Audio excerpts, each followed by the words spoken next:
Maréchal. C'est un projet signé entre la République démocratique du Congo et le gouvernement du Japon. Ce projet consiste à doter les ponts Maréchal d'un nouvel équipement de maintenance qu'on appelle le système à injection à air sec, un système qui sert à déshumidifier et à injecter de l'air sec dans les torrents des câbles du pont Maréchal. Vous savez, technique, un pont suspendable. Donc c'est une nouvelle méthode de maintenance inventée par les Japonais dans le cadre de leur technologie, parce que c'est une exclusivité japonaise. Et le gouvernement japonais devait procéder à l'appel d'offres de l'entreprise qui devait fabriquer les équipements dont l'OEBK est bénéficiaire. Donc nous sommes allés là-bas, on a assisté à l'appel d'offres, on a assisté au début des travaux de ces équipements. Bientôt, on viendrait faire un reportage sur l'arrivée de tous ces matériels. Monsieur le directeur général, dernièrement, je pense qu'il y a 2 ans, nous sommes passés par ici. On ne va pas oublier, parce que c'est ça l'honnêteté intellectuelle. Vous étiez à l'initiative de l'installation d'une barrière et surtout d'une caméra sur le pont au Maréchal. Aujourd'hui, est-ce qu'on peut dire que ça a changé au niveau des recettes? Oui, ça appartient déjà au passé. Vous savez que l'installation du système de vidéosurveillance à l'époque avait fait une augmentation de 30% de nos recettes de l'époque. Au jour d'aujourd'hui, après ces réalisations, nous étions passés à la première phase d'aménagement au niveau du pont, où on a fait l'installation des chariots de maintenance à un coût global de 2 800 000. Cette dotation aussi du gouvernement japonais grâce aux relations que nous avons via son agence de coopération, la JICA. Donc, après ces réalisations, nous sommes passés à la construction de ce qu'on appelle le musée du pont. Vous verrez, il y a un bâtiment à 3 niveaux que nous avons construit à côté du pont. Cela servira au musée du pont et à quelques bureaux administratifs. 2 ans passés, vous avez dit, à Mwanda, nous avons démarré les travaux de construction de notre bureau de représentation. Vous savez que depuis que l'OEBK est l'OEBK, l'OEBK n'a jamais eu un bureau de représentation à Mwanda, alors que nous avons un grand site. Au lieu de demeurer locataire, nous avons entamé des travaux dont vous verrez les photos. Nous sommes déjà très avancés. Donc nous essayons de donner une définition, comme on l'appelle, des bananes à Kinshasa. Voilà. Mais aujourd'hui, où en est-on avec ce grand projet sur la construction de cette voie ferrée ultra moderne qui devait quitter de Kinshasa jusqu'à Banana en passant par Matadi? La construction du chemin de fer dépend de la construction du port en eau profonde. Et nous sommes très avancés. Au jour d'aujourd'hui, dans le cadre des études de port en eau profonde, nous collaborons avec une société qu'on appelle Congo International Investment Group. C'est une société qui a des filiales à travers le monde et c'est une société aujourd'hui congolaise mais qui a des partenaires extérieurs qui nous aident à avancer. Vous savez que la première phase de construction de ces ports demande un financement de 540 millions de dollars. Donc avec un coût global du projet de 4 milliards. Donc le projet port en eau profonde reste un projet très important pour le pays et le gouvernement de la République travaille là-dessus. Monsieur Monteron Tsimamatondo, après le 30 juin 2015, 55e anniversaire d'indépendance du Congo, vous êtes à la tête de cette institution, ça fait des années. Quel bilan faites-vous aujourd'hui? Vous savez, l'année passée, cette année pour nous, nous fêtons les 32 ans de la création de notre organisation. Donc, nous disons, depuis l'existence, l'OEBK a déjà prouvé ce qu'on appelle par l'expérience, la gestion et la maintenance des ouvrages. Donc, vous voyez le pont Maréchal, lorsque vous passez, vous pensez que c'est quelque chose de pas neuf. Non, ça fait 30 années déjà passées. Et si ce pont existe comme ça, c'est grâce au génie des techniciens congolais, bien sûr assistés par nos partenaires japonais. là, je peux vous dire que je suis fier d'être à la tête d'une organisation qui marche. Le EBK a travaillé dans plusieurs projets. Le EBK détient une banque de données pour les différents travaux dans les corridors qui lui est donné. Donc cela veut dire de la baie de Banana jusqu'à Kinshasa. Parce qu'il faut vous expliquer que l'OEBK, c'est une entreprise technique spécialisée dans les infrastructures, mais au ministère des Transports.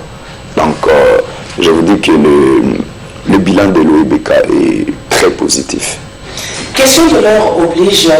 Le 55e anniversaire de l'indépendance du Congo a été célébré ici dans le Congo central. Et encore, le chef de l'État congolais est venu personnellement présider le défilé. Qu'est-ce que ça vous fait, vous, en tant que natif de cette province, surtout que vous avez quand même accueilli 8000 invités dans votre province? Vous savez, comme on le dit, je suis congolais, bien sûr, je suis congolais, mais je suis fier d'être un né Congo.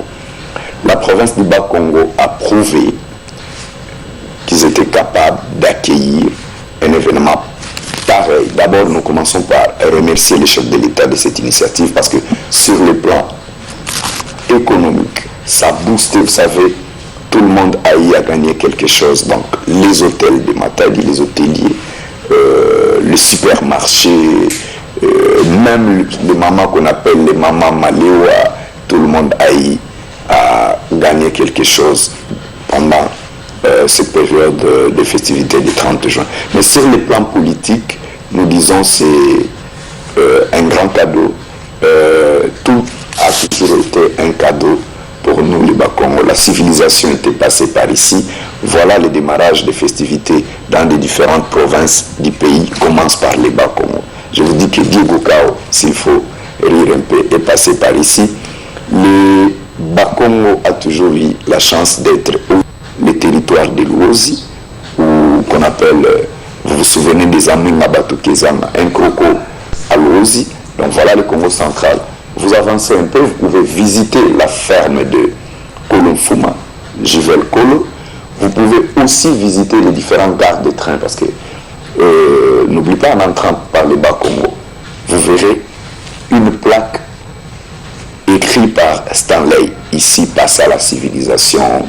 C'est quand même vers la route des caravanes. Vous arrivez à Matadi, à l'entrée de Matadi, vous avez l'imposant pont construit par Joseph Kabila, le Pomposo.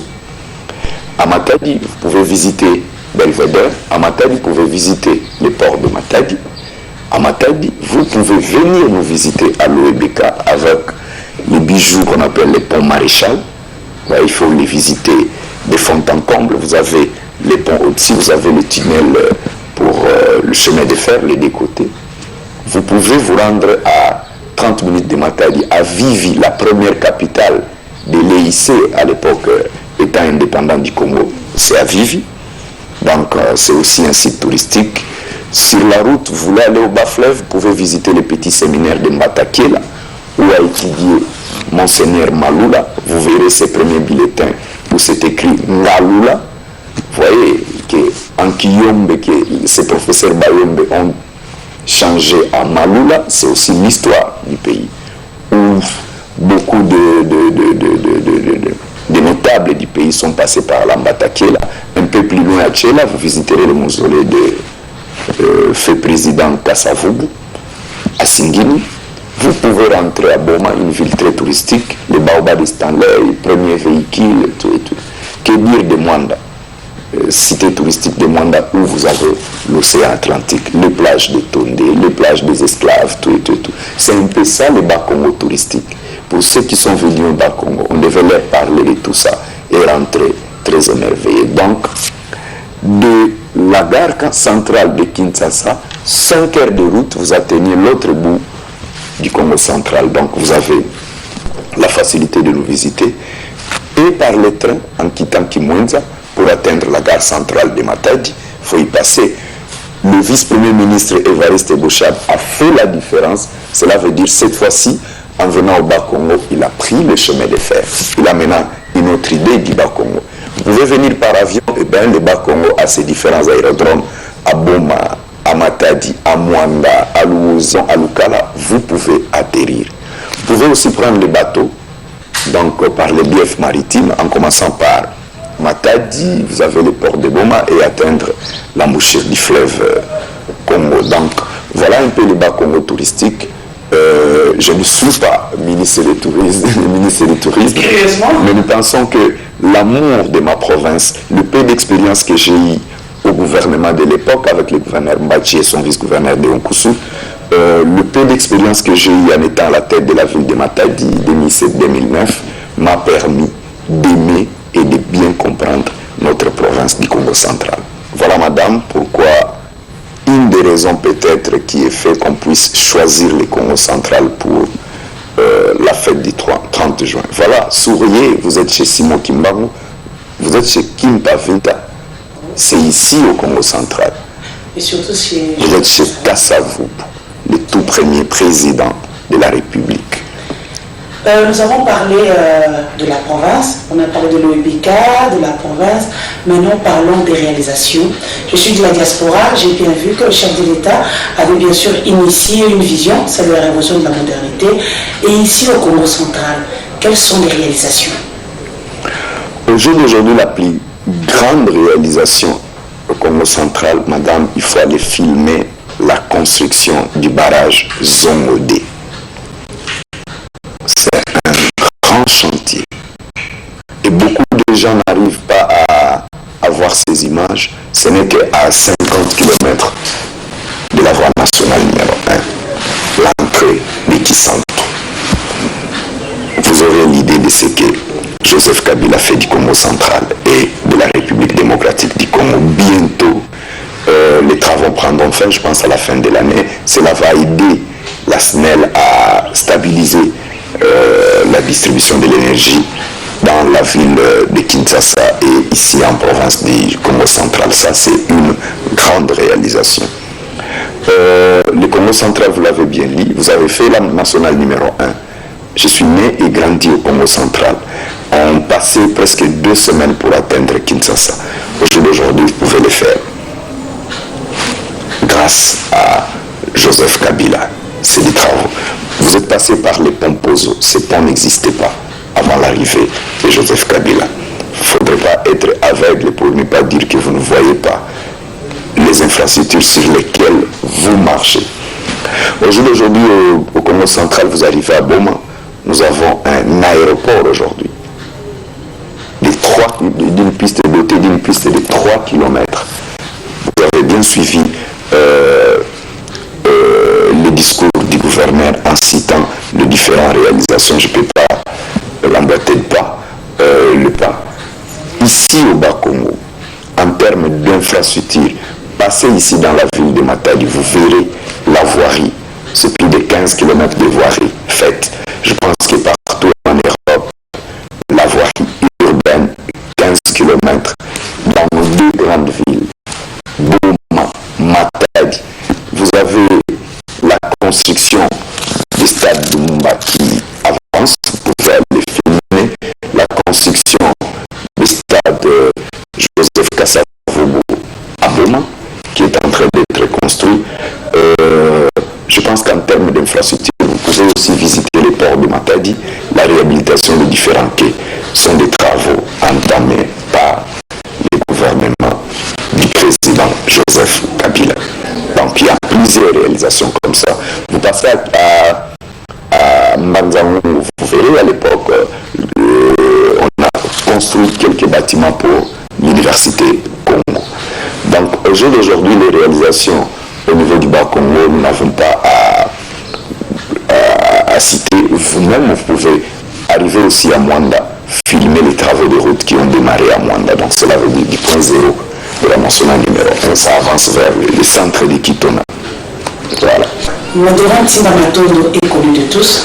Vous êtes jeune, votre carrière, votre expertise, votre expérience sort de l'ordinaire. Quel message?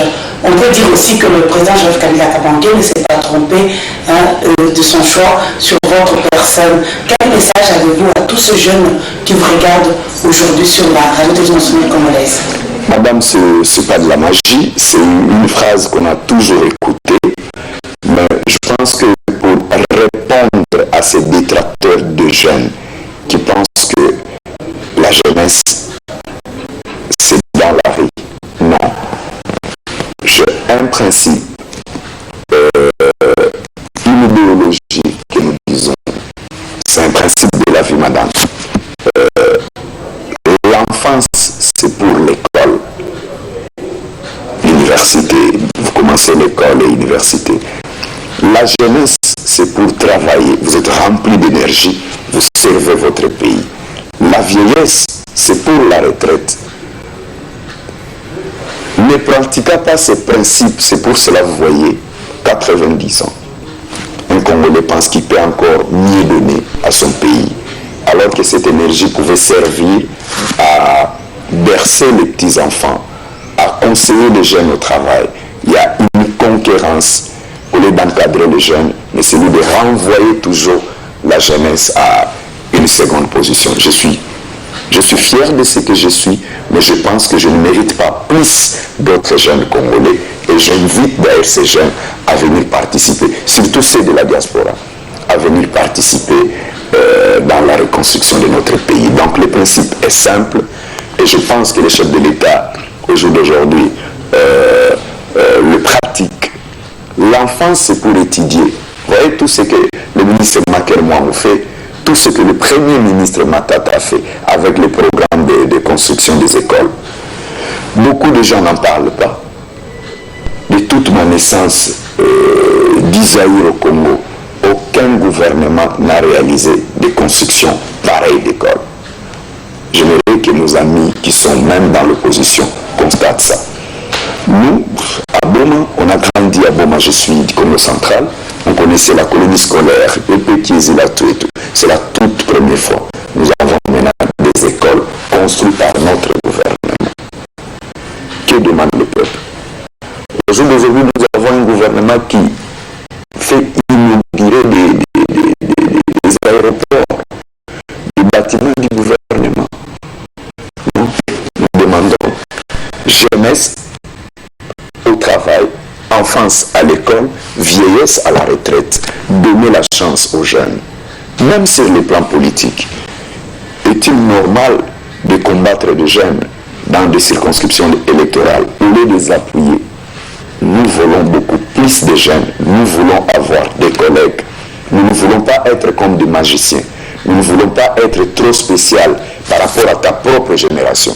Parce que lorsque tu regardes les amis qui ont grandi avec toi, tu te dis, bon, il y a encore beaucoup à faire pour la jeunesse de notre pays. Nous voulons que cet espace qu'on m'a donné puisse être donné à beaucoup de jeunes. La Ligue des jeunes au niveau de la majorité présidentielle, je l'appuie. Au niveau du PPRD, je l'appuie. Donner l'espace, donner de l'espace aux jeunes et nous construirons très bien notre pays. Et nous pensons que la jeunesse du Congo central, la jeunesse de la RDC a de l'énergie pour pousser, pour booster la vie tant que sociale et politique de notre pays. Donc madame, je pense que ce n'est pas trop spécial en parlant de la jeunesse. Oui, je me vois jeune, mais je suis assis dans ma place. Au jour d'aujourd'hui, nous avons un président jeune qui donne des ouvertures, qui a comme principe le dialogue. Voilà pourquoi nous, jeunes du Congo central, nous appuyons cette idée du dialogue intercongolais, dialoguant entre nous les Congolais. Bien sûr, même dans les entreprises publiques, nous privilégions au jour d'aujourd'hui les dialogues avec nos partenaires du syndicat. Vous voyez maintenant, depuis un certain moment, il y a maintenant du calme dans les entreprises publiques de l'État. Au jour d'aujourd'hui, je ne peux pas faire de la pub pour mes autres collègues, mais je pense que petit à petit, la situation change et nous souhaitons, après 55 ans, que les Congolais donnent de la place aux jeunes, que les Congolais ouvrent leurs portes aux jeunes. Ce n'est pas magie. Les jeunes doivent travailler, les vieux doivent se reposer, les enfants doivent être à l'école. C'est ça le principe. Monsieur Mondero Tinda Matondo, vous venez de parler du dialogue. Le chef de l'État congolais, lors de son discours à la nation du 30 juin, a engagé le peuple congolais dans ce dialogue national. Qu'en pensez-vous en tant que Congolais, d'abord? En tant que Congolais, nous remercions parce que voyant ce qui se passe dans les différents pays d'Afrique, nous pensons qu'il est toujours bien de dialoguer pour que chaque processus politique ou électoral aboutisse à un résultat d'abord positif et ensuite à éviter ce qu'on a déjà vécu. Nous ne pouvons pas souhaiter à notre pays ce qui se passe au Burundi. La meilleure des choses, c'est de dialoguer. Nous sommes tous Congolais. Personne n'a beaucoup plus de droits que les autres. Et nous pensons que surtout le Congo central a comme principe qu'on appelle l'Ekinzondi. Donc cela veut dire parloir. Et nous pensons, vous avez vu, même l'opposant Mokongo le plus dur, le monde entier, a félicité cette initiative. Moi, comme j'aime Mokongo, je ne peux que rallier ce que mes aînés ont choisi comme voie. Donc, le monde entier, le met pas, c'est un leader chez nous dans le Bas-Congo. Le gouverneur des provinces a entamé ici des consultations dans le cadre des dialogues. Eh bien, nous appuyons parce que c'est une idée du chef de l'État. Donc, nous pensons qu'au jour d'aujourd'hui, en tant que jeunes, ce n'est qu'en dialoguant, nous pouvons résoudre nos problèmes internes de la RDC sans émission du monde extérieur. Henri Mouvasakani vient d'être nommé secrétaire général du Parti du peuple pour la reconstruction et la démocratie. Vous avez un message? Un conseil? Un conseil, c'est trop, mais nous commençons par les féliciter. Eh bien, j'ai suivi sa descente au siège de l'interfédéral de Kinshasa. Qu'est-ce qu'il a dit? Qu'il va travailler avec tous les militants et qu'il passait d'abord son temps à observer ce qui se passe au niveau du parti à la base. Et nous pensons que c'est une bonne idée. C'est un grand nom de notre pays. Il a de l'expérience. Il a été choisi parmi les premiers, par le premier d'entre nous. Donc cela veut dire l'initiateur du parti. Nous, c'est lieutenant, nous l'appuyons. Donc nous sommes à la base. Et je pense qu'après la ville de Kinshasa, nous l'attendons à l'intérieur du pays. Nous allons l'appuyer comme on l'a fait avec le secrétaire général sortant qu'on appelle Bush, donc le vice-premier ministre Bouchard. Et nous pensons que le secrétaire général a déjà reçu l'appui de différentes structures du parti. Nous l'appuyons. Et nous sommes là pour ça, parce que nous sommes des militants. DG Mondero Tinda Matondo, merci beaucoup. Merci Madame Mokendi. Et oui, comme je vous l'ai dit souvent, les bonnes choses ne durent jamais. Le monde est terminé pour aujourd'hui. Nous étions dans le Congo central. Mon invité vous a éclairé sur cette belle province. Vous avez raté cette émission, suivez-nous soit sur www.denisemokendi.com ou soit sur www.onovision.com ou sur YouTube. On se retrouve la semaine prochaine, la même chaîne, la même heure. Merci à Madame Nicole Dibambou, Kitoko Bouanga. À bientôt.